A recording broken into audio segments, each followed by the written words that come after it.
each of you is in the process of building the structure of your lives. And the question is whether you have a proper, a solid, and a sound blueprint. And I want to suggest some of the things that should be in your life's blueprint. Number one in your life's blueprint should be a deep belief of your own dignity, your own worth, and your own somebodyness. Don't allow anybody to make you feel that you are nobody. Always feel that you count. Always feel that you have worth. And always feel that your life has ultimate significance. Now that means you should not be ashamed of your color. That's right. You know, it's very unfortunate that in many circumstances, our society has placed a stigma on the Negro's color. And you know there are some Negroes who are ashamed of themselves. Don't be ashamed of your color. Don't be ashamed of your biological features. Somehow you must be able to say in your own lives and really believe it, I am black but beautiful, and believe it in your heart. Therefore, you need not be lured into purchasing cosmetics advertised to make you lighter.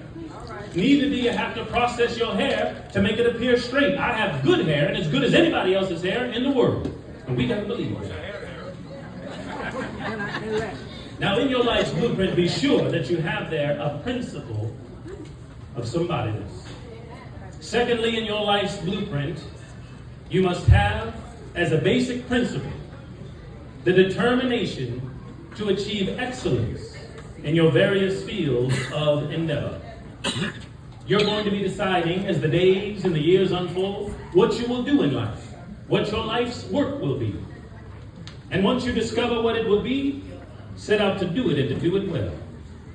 And I say to you, my young friends, that doors are opening to each of you. Doors of opportunity are opening to each of you that were not open to your mothers and to your fathers. And the great challenge facing you is to be ready to enter these doors as they open. Ralph Waldo Emerson, the great essayist, said in a lecture back in 1871 that if a man can write a better book or preach a better sermon or make a better mousetrap than his neighbor, even if he builds his house in the woods, that the world will make a beaten path to his door. Now that hadn't always been true, but it will become increasingly true.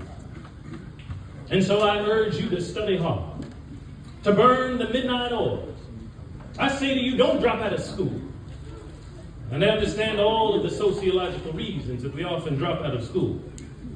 But I urge you, in spite of your economic plight, in spite of the situation that you are forced to live so often with intolerable conditions, stay in school.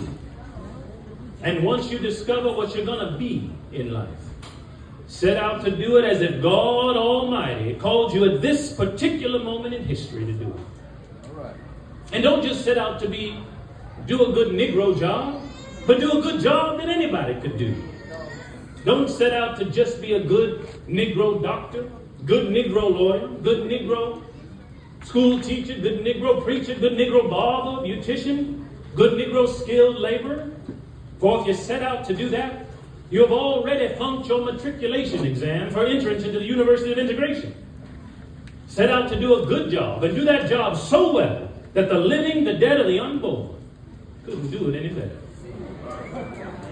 All right. If it falls your lot to be a street sweeper, sweep streets like Michelangelo painted pictures. Sweep streets like Beethoven composed music.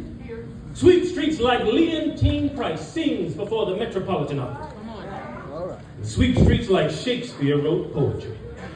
Sweep streets so well that all the hosts of heaven and earth will have to pause and say, here lived a great street sweeper who swept his job well. If you can't be a pine at the top of the hill, be a scrub in the valley. But be the best little scrub on the side of the reel.